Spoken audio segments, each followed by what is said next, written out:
오늘 우리는 사사기서 끝에 있는 말씀을 읽었습니다. 우리는 이스라엘 역사를 이렇게 구분할 때에 족장시대 혹은 사사시대, 왕정시대 이런 식으로 구별을 합니다. 그러면 오늘 본문이 말하는 이 사사시대는 언제부터 언제까지를 우리가 사사시대라고 부르느냐 그러는데, 일반적으로 여호수아가 죽고 난 다음부터 사울 왕이 세워지기 이전까지 그 시대를 우리가 사사시대라고 그렇게 이야기를 합니다. 이 시대는 여러분들이 우리가 금방 들어서 알다시피 모세와 여호수아로 이어지는 이스라엘의 절대적인 이 지도자, 권력을 가진 지도자들이 있었습니다. 그들은 이스라엘 백성들이 보기에는 마치 눈에 보이는 하나님처럼 보였을 정도로 막강한 그런 지도력을 가진 인물들이었습니다. 그런데 이 여호수아가 이제 세상을 떠났습니다. 그 다음에 이스라엘 백성들에게는요, 말 그대로 지도자의 어떤 공백이 생기고 맙니다. 지도자가 없는 그런 시대가 되어져 버린 것이죠. 미국의 그 유명한 정치학자인 카플란이라고 하는 사람이 있습니다. 그 사람이 쓴 이 현명한 정치라고 하는 책이 한때 우리나라에서도 참 많은 사람들에게 읽혀졌던 책인데요. 그분은 그 사담 후세인을 제거하는 미국의 작전을 보면서 정말 그래, 맞아, 그런 독재자, 그런 압제자들은 죽어야 마땅해 라고 지지를 했던 사람입니다. 그런데 사담 후세인이 제거되어지고 난 다음에 이라크의 내정을 살펴본 그 카플란은 그의 책에서 뭐라고 이야기하느냐 하면, 아무리 악한 정부라고 할지라도 무정부 상태보다는 낫다 라고 하는 말을 하게 되어집니다. 그러니까 독재를 하고 폭정을 하는 그런 지도자라고 할지라도 그 사람이 있어서 나름대로의 어떤 질서를 세워가는 세계가 더 좋다. 그것이 없이 이제 그 지도력에 어떤 공백이 생겨서 사람들이 내가 너보다 못한 게 뭔데? 그래서 모든 사람들이 자기 생각에 옳은 대로 행동하기 시작하면 이 사회는 그야말로 무질서한 사회, 공동체가 파괴되어지는 사회, 그런 세상이 되어버리고 만다라고 주장을 합니다. 오늘 사사기서를 마치면서 사사기의 마지막에서 이 기자는 이렇게 기록을 합니다. 그때에 그 사사시대에 이스라엘에 누가 없으므로? 왕이 없으므로, 아직까지 왕이 세워지지 않은 상태거든요. 왕이 없으므로 사람이 각기 자기 소견에 옳은 대로 행하였더라, 그렇게 쓰고 있습니다. 모든 사람들이 자기 생각에 옳은 대로 행동하고 움직이고 살았다는 것입니다. 자, 여러분, 우리가 가만히 생각해 보면 모든 사람들이 다 자기 생각에 옳은 대로, 자기 소견에 옳은 대로 생활하고 움직였으니까 그 사회는 굉장히 이상적인 세상이 되지 않았을까 우리가 생각할 수 있지만, 우리가 사사기서를 처음부터 끝까지 읽어보면 이 사사시대는 어떤 시대입니까? 말 그대로 이 사사시대는 영적 혼란의 시대입니다.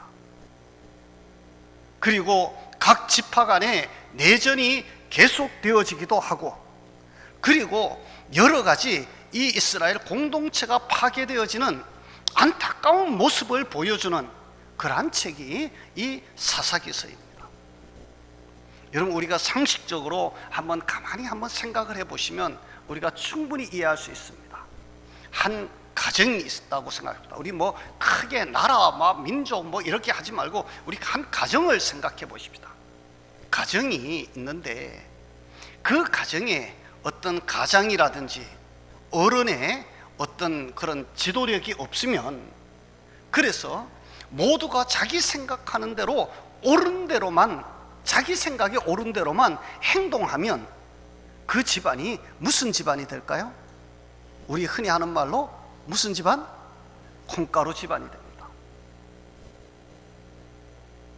아버지가 아침에 일찍 일어났어요. 아버지는 잠이 없어가지고. 그런데 아유 여보 빨리 밥 줘, 나 배고파. 그러니까 마누라가 했다가 저 영감은 맨날 밥만 찾고 좀 나도 좀 쉬자고. 쉬어. 왜요? 마누라는 좀 쉬고 싶은 거예요. 그래서 밥을 안 해줍니다. 그러니까 이 남편이 자기 생각에 아이씨 그걸 안 해주면 내가 못 살 줄 알아? 그리고 자기가 부엌에 가서 떨그덕떨그덕 뭐 합니다. 그러니까 아들이 저쪽 방에서 자다가 아휴 아버지는 왜 맨날 저렇게 아침부터 일어나가지고 사람들이 잠도 못 자게 저 떨그덕거리고 저렇게 하고 그런지 몰라. 그러면서 아들이 투덜투덜합니다. 그러거나 말거나 아버지가 밥을 해가지고 아들을 부릅니다. 야 밥 먹자. 그러니까 싫어요. 나 좀 더 잘래요. 안 일어납니다. 아버지 혼자 밥을 먹습니다. 그 다음에 설거지를 할까요? 성질나서 설거지는 안 하고 내팽개칩니다. 그랬더니 나중에 마누라가 나와가지고 보니까 아니 자기가 밥을 먹었으면 자기 밥그릇이라도 씻어야지 막 투덜투덜 또 잔소리를 하기 시작합니다. 그러니까 아들이 있다가 엄마 나 잠 좀 자자, 잠 좀 자. 그러고 또 한바탕 합니다. 그런데 어머니는 자기가 먹고 다 치워버렸습니다. 그랬더니 아들이 일어나 보니까 먹을 게 없어요. 밥도 없고 아무것도 없어요. 그럼 아들이 또 나는 왜 밥도 안 주느냐 해가지고 또 막 이제 난리를 친다고 생각합니다. 그 집안이 뭐가 되겠느냐? 모두가 자기 생각이 옳은 대로만 행동하면 바로 이런 세상, 이런 가정이 되어버린다. 그 한 가정을 예로 들었지만 교회도 마찬가지고 하나의 국가도 마찬가지입니다. 여러분, 오늘날 얼마나 다양한 생각, 많은 생각을 가진 사람들이 이 세상에 존재할까요? 그 다양한 생각, 많은 생각을 가진 사람들이 전부 자기의 생각이 옳다고 막 떠들어대고 자기의 생각, 자기의 주장만 하게 되어지고, 그러면 이 세상이 어디로 갈 것 같습니까? 우리가 그런 말을 합니다. 사공이 많으면 배가 어디로 간다고요? 산으로 갑니다. 산으로 간 배는 아무짝에도 쓸모가 없습니다. 여러분, 우리 세상을 살아가는 많은 사람들이 너나 없이 우리가 세상을 바라보는 이 관점은 자기 주장, 자기 생각, 자기 지식, 자기의 경험의 세계로 이 세계를 바라봅니다. 문제는 자기 생각, 자기 주장, 자기 경험, 자기 지식으로 바라보는 이 세상이 어쩌면 굉장히 좁은 그런 시야, 그런 시각을 우리에게 제공하고 있지 않은지 우리가 한번 검토해 보아야 된다라고 하는 생각입니다. 어렸을 때 우리가 왜 장님과 코끼리라고 하는 이야기를 책에서 배운 적이 있습니다. 눈먼 장님들이 길을 가다가 옆에 있는 사람이 누군가가 이야기를 했습니다. 야, 저기 코끼리 간다. 그러니까 코끼리가 어떻게 생겼어? 그러고 장님들이 가가지고 코끼리를 막 만져보기 시작합니다. 한 사람이요, 어떻게 짚느라고 짚었는데 어디를 만져내? 코를 잡았어요. 코를 잡아가지고 막 만져보니까 뭐가 둥근 게 길한 게 이게 꼬불꼬불 하잖아요. 이 사람, 야, 코끼리는 뭐처럼 생겼다? 큰 뱀처럼 생겼다. 막 이야기를 합니다. 그런데 그 옆에 있는 사람은요, 가서 잡느라고 잡았는데 코끼리 다리를 잡은 거예요. 다리를 잡아가지고 다리를 막 만져보니까 뭐같이 생겼겠어요? 기둥같이 생겼어요. 튼튼한 기둥같이 생겼어요. 야, 무슨 코끼리가 뱀 같으냐, 막 코끼리는 막 든든한 기둥같이 생겼지. 자기가 만져본 이거 다리는 기둥 같은 거예요. 근데 그 옆에 있던 장님은요, 어떻게 만진다고 만졌는데 코끼리 귀를 잡은 거예요. 그랬더니 귀가 펄럭펄럭펄럭 하니까 이게 만져보고 막 더듬더듬 하다 보니까 이 사람이 뭐라고 하냐, 야, 코끼리는 부채같이 생겼다. 그래가지고 이 코끼리를 만진 장님들끼리 싸움이 났습니다. 한 사람은 코끼리는 뱀처럼 생겼다, 큰 뱀처럼 생겼다 그러고, 한 사람은 아이 기둥같이 생겼다 그러고, 한 사람은 부채같이 생겼다고, 그러면서 자기가 만져본 이 코끼리가 자기가 생각하는 코끼리의 전부라고 생각해서 막 자기 얘기를 하기 시작하는 거예요. 여러분, 바로 오늘 우리가 장님 코끼리 만지듯이 내 생각이나 내 경험이나 내 지식이나 내 주관이나 내 주장을 가지고 우리는 이 세상을 바라보고 있는 것은 아닐까? 여러분들 한번 꼭 생각해 보시기 바랍니다. 우리가 아는 대로 사사시대는 영적 암흑기였습니다. 이스라엘 백성들은 눈에 보이는 왕이 없다는 그 이유 하나만으로 하나님의 말씀 대신에 자기 자신의 소견에 옳은 대로 행하였다라고 이야기합니다. 그리고 자기 소견에 옳은 대로 행한 이스라엘 백성들의 삶은 말 그대로 참혹했습니다. 도덕적으로 타락했습니다. 왜요? 자기 생각이 옳은 대로 하니까, 자기 생각이 좋은 대로 하니까. 여러분, 거기에 도덕이 있겠습니까? 내 생각이 좋은 대로 행동하니까. 그리고 지파 간의 이 권력 다툼, 알력, 내전이 일어납니다. 베냐민 지파 사람들이 뭐 어쨌다 그러니까 전부 베냐민 지파 죽여야 된다 그래가지고 베냐민 지파하고 막 전쟁을 해요. 베냐민 지파가요 멸절할 뻔했어요. 멸절할 뻔. 이스라엘 공동체는 그야말로 맥없이 무너져 갑니다.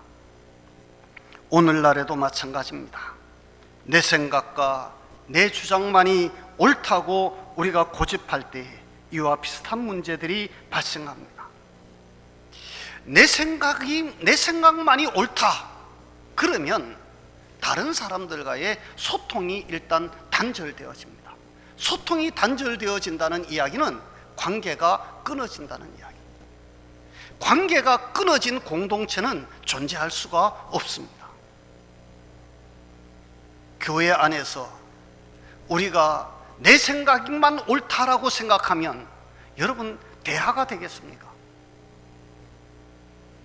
다른 사람의 생각도 옳다라고 하는, 다른 사람의 주장도 우리가 맞다라고 하는 그런 이제 좀 이게 포용할 수 있는 마음을 가지고 다른 사람의 이야기를 들을 수 있어야 우리의 세계가 더 넓어지고 더 성숙되어질 수가 있을 것입니다.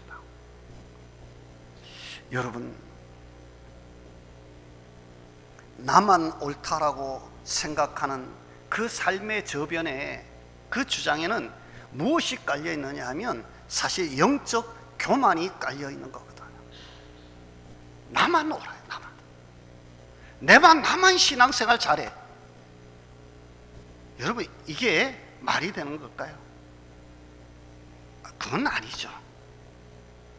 나만 옳다. 여러분, 이 생각을 우리가 꼭 버리실 수 있기를 바랍니다. 영적 교만 상태에 빠지면 어떤 경우까지 갈 수 있느냐 하면 내 생각으로 하나님의 말씀 또한 재단을 해버립니다.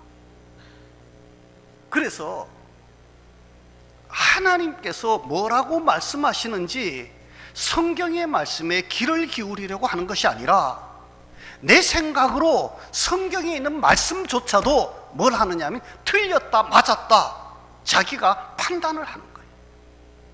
예를 들어서 성경에서는 예수님이 처녀의 몸에서 태어났다라고 이야기를 합니다.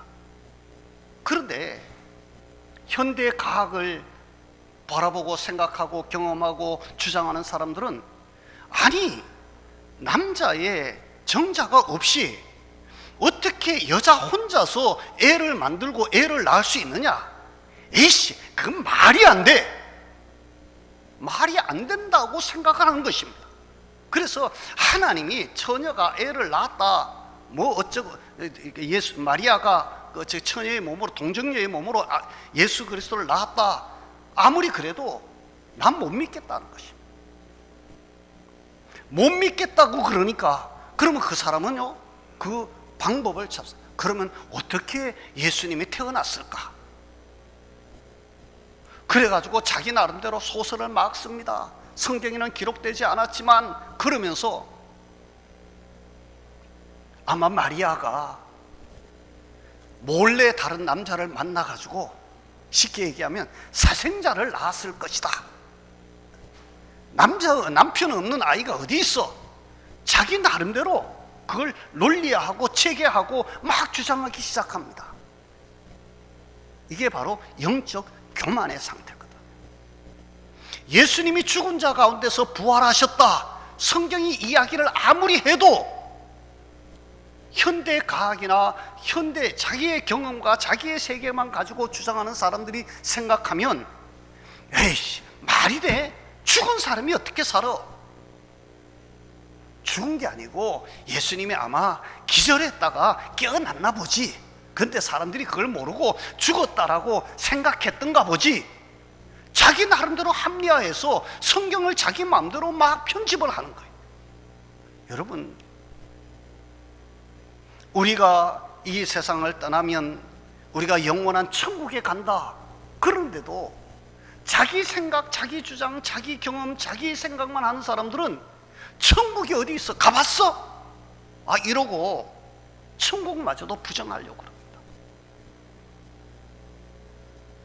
지난주에도 얘기했지만 사탄의 존재 같은 것들도 성경이 사탄이 있다라고 얘기해도 사탄이 어디 있어? 라고 이제 자기 마음속으로 생각합니다. 에이, 사람들이 그게 머릿속으로 공상으로 상상으로 만들어낸 세계지, 아이, 그런 게 어디 있어? 안 믿어지는 것입니다. 이게 영적 교만입니다. 자기 주장이 강하면, 자기 경험의 세계만 옳다고 생각하면 성경마저도 자기 나름대로 재단하고 판단하는 결과를 가져온다. 여러분, 이게 심각하면 이렇게까지 간다라고 하는 것입니다. 그러므로 우리는 꼭 기억해야 합니다. 나만 옳다는 생각을 버려라. 나만 옳다는 생각을 버려라. 여러분, 사실 이스라엘에 왕이 없었나요? 아닙니다. 하나님은 이 세상을 만드실 때부터 이 세상 모든 사람들의 왕으로 계셨습니다. 이스라엘 사람들은 하나님을 왕으로 고백하고 왕으로 모시고 살았습니다.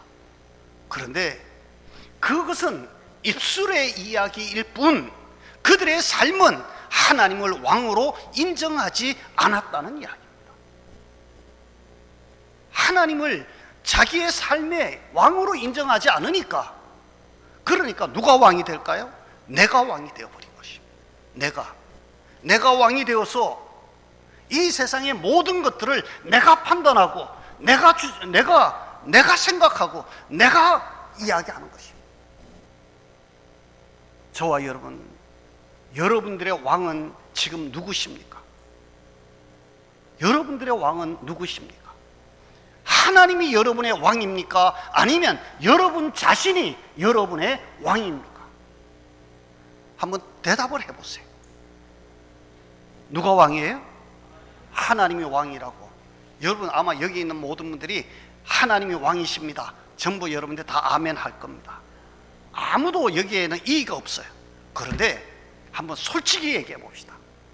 여러분들이 하나님을 왕으로 삼고 살아가십니까? 누가 왕이 되어져 있습니까? 내가 왕이 되어져 있잖아요. 내가 왕이 되어져 있잖아요. 하나님은 우리로 하여금 어떤 자로 살라고 이야기합니까? 예배자로 살라고 이야기합니다. 나는 너희들을 선택하여 너희들을 세운 목적이 있다. 너희들을 통하여 나는 영광 받기를 원한다. 나는 너희들을 통하여 찬송 받기를 원한다. 하나님은 우리를 세우셨습니다. 그런데 우리는 하나님을 찬송하지 않습니다. 하나님께 온전한 영광을 돌려드리지 않습니다. 내 편안함이 우선입니다. 내 만족이 우선입니다. 내가 귀찮으면 하나님도 저 멀리 두고 삽니다. 전에도 한번 제가 얘기를 한 적이 있는데요. 전에 CCC 같은 데서 이렇게 그림으로 이렇게 전도하고 그랬던 것이 있습니다. 사람들이 예수 그리스도를 내 마음속에 영접합니다. 어떤 사람은 예수 그리스도를 나의 왕으로 영접합니다. 내 주인으로 영접합니다. 그 사람은 무슨 일을 하든지 하나님께 묻습니다. 하나님, 내가 이것을 할까요? 말까요? 내가 오늘 여기를 갈까요? 말까요?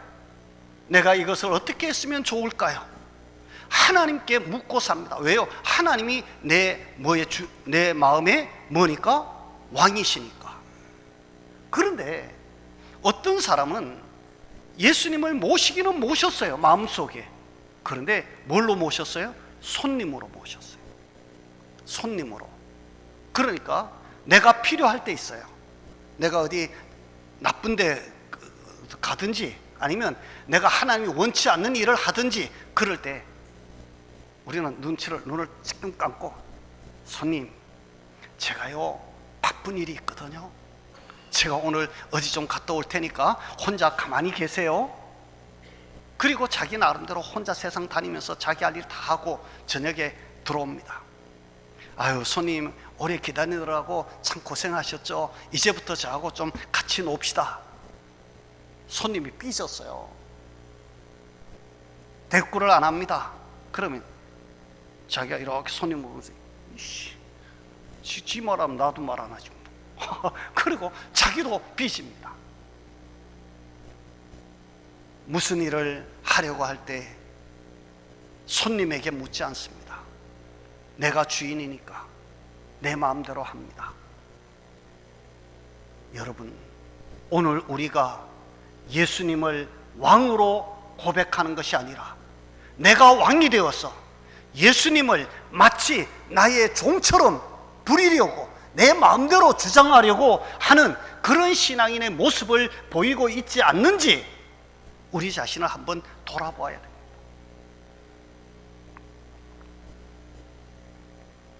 성도 여러분, 하나님이 정말 나의 왕이라고 고백한다면 우리는 우리의 한계를 인정해야만 합니다.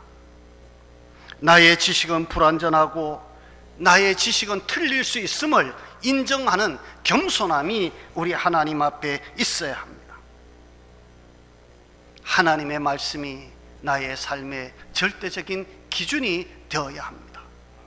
주님이 말씀하시면 제가 행하리이다. 주님 말씀하시면 제가 행하리이다. 그것이 성숙한 신앙인의 모습이고, 나를 주장하는 것이 아니라 하나님이 나를 주장하시게끔 하는 성도의 삶이 되어질 것이라고 생각을 합니다. 여러분, 아무리 내 생각이 옳다고 생각되어져도 하나님의 말씀이 내 앞에 다가올 때, 하나님의 말씀이 나의 마음을 때릴 때 우리는 겸허히 내 생각과 내 주장과 내 모든 것을 다 내려놓고 주님이 옳습니다. 주님 말씀대로 되기를 원합니다. 우리가 무릎을 꾸를 수 있어야 할 것입니다. 성도 여러분, 내 소견이 다 옳을까? 우리 성경은 답을 합니다. 틀렸다. 너의 생각이 맞는 것도 있지만, 아니, 오히려 틀린 것이 더 많을지도 몰라. 그렇다면 우리는 늘 우리 자신을 내려놓고 하나님이 나에게 지금 무엇라고 말씀하시는지, 하나님께서 나에게 지금 무엇을 하라고 하시는지 우리가 깊이 생각하고 행동하고 움직였으면 참 좋겠습니다. 우리의 삶은 내 생각에 옳은 대로가 아니라 하나님의 생각에 옳은 대로, 내 생각에 옳은 대로가 아니라 하나님의 말씀이 지시하는 대로 가는 그런 신앙인이 되어지기를 바랍니다. 그것이 성숙한 그리스도인이요, 그것이 우리 하나님이 진정 원하시는 우리의 삶의 아름다운 모습일 것이다. 여러분들이 꼭 기억하고 행동할 수 있기를. 그래서 이번 한 주간 동안도 나만 옳다 그러지 말고 다른 사람의 말에도 귀를 기울이고, 더 나아가서 우리가 모든 매사에 하나님 앞에 기도하면서 하나님이 보실 때는 어떻게 하는 것이 좋겠습니까? 묻고 사는 저와 여러분들이 꼭 되시기를 주의 이름으로 축복합니다. 우리 기도하겠습니다. 하나님